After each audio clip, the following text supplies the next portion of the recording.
ఈరోజు భారతదేశానికి స్వాతంత్రం వచ్చిన తర్వాత భారత రాజ్యాంగ నిర్మాతలు భారత రాజ్యాంగాన్ని దేశానికి అంకితం ఇచ్చి 75 సంవత్సరాలైంది. ఈ 75 సంవత్సరాల భారత రాజ్యాంగ విలువలు దేశాన్ని ఒక సార్వభౌమ దేశంగా నిలబెట్టడానికి ఎంతోమంది నాయకులు మేధావులు కృషి చేసినారు.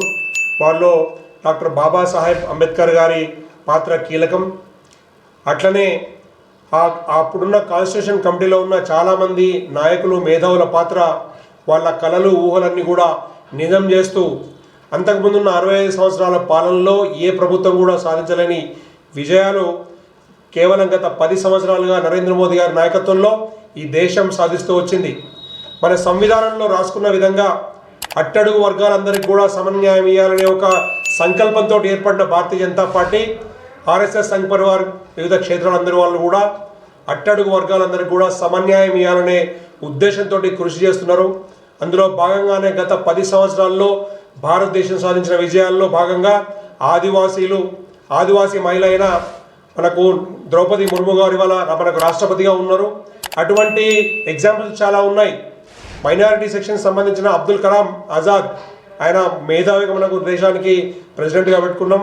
అట్లనే చాలామంది బీదవాళ్ళు రాజకీయాల్లో కానీ ఇన్స్టిట్యూషన్స్లో డైరెక్టర్స్గా, మేధావులుగా, డాక్టర్లుగా, ఇంజనీర్లుగా ఎంతోమంది వాళ్ళ కాంట్రిబ్యూషన్ దేశానికి ఉన్నది. ఇవాళ మనం చూస్తున్నాం, గత కాంగ్రెస్ ప్రభుత్వం ఇంతకుముందున్న 65 సంవత్సరాల కాలంలో కూడా ఎప్పుడూ కూడా పేదవాళ్ళను సమన్యాయం అని ఇవ్వాలి, పేదవాళ్ళను ఆర్థికంగా పైకి తీసుకురావాలనే ఆలోచన ఎప్పుడూ చేయలేదు. కానీ మోదీ ప్రభుత్వం వచ్చిన కాడి నుంచి దాదాపు 22 కోట్ల మందికి మన పేదరికం నుంచి బయటపడేసిన చరిత్ర.